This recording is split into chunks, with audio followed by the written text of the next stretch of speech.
जून महिना संपत आला तरी अद्याप समाधानकारक पाऊस झाला नसल्याने शेतकरी चिंतेत आहे. सिंचनाची सुविधा असलेल्या शेतकऱ्यांनी आपल्या शेतातील पेरणी पूर्ण केली आहे. मात्र ज्या शेतकऱ्यांकडे सिंचनाची व्यवस्था नाही ते पूर्णपणे पावसावर अवलंबून आहेत. सध्या आकाशात पावसाळी वातावरण निर्माण होत असल्याने शेतकऱ्यांच्या आशा पुन्हा पल्लवित झाल्या आहेत. पाऊस लवकरच बरसेल या अपेक्षेने कोरडवाहू शेतकरी मजुरांच्या सहाय्याने शेतात मका पेरणी करताना दिसत आहेत. अनेक शेतकऱ्यांनी पेरणीची कामे सुरू केली असून आता सर्वांचे लक्ष पावसाकडे लागले आहे. आज ना उद्या चांगला पाऊस होईल या आशेवर शेतकरी शेतीची कामे वेगाने पूर्ण करत आहेत.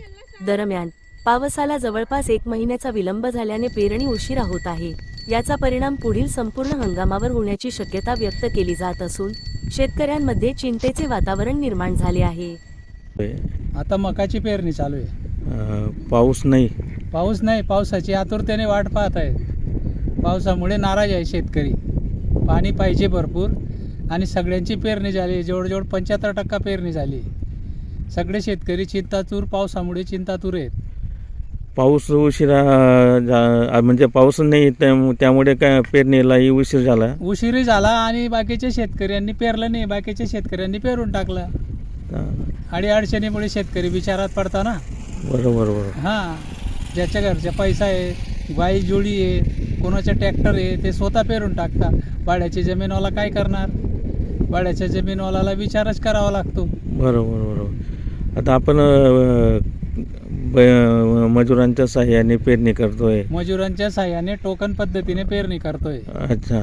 आणि वरून मी पठार फिरवतोय मक्कावरती. बरं.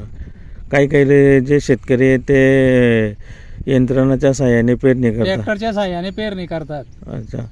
मग त्याच्यात आणि याच्यात काही फरक जाणवतो का? फरक एवढाच वाटतो की बुवा ते काम तात्काळ होतं, लवकर होतं. हे हळूहळू होतं. हळूहळू. साठा क्षेत्रावाला कशाला बैलनी जोडीन बाया पाहिल नाही, तो ट्रॅक्टरनेच करून घेतो.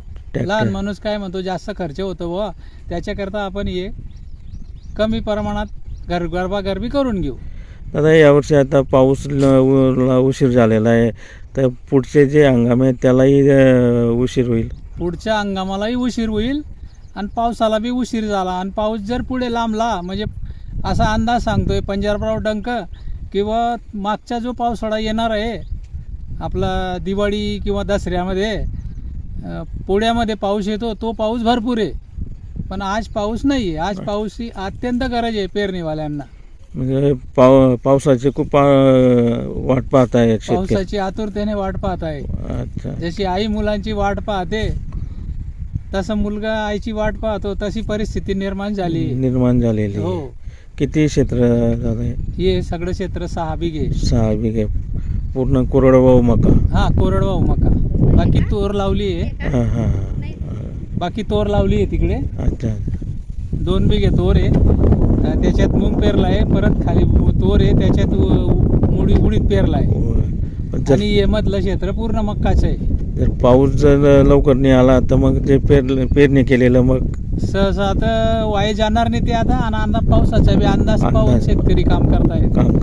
हा, थेंबी पाऊस पडला, कपडे ओले झाले, 1-2 दिवस आड म्हणजे ही पेरणी वाढी लागून जाईल.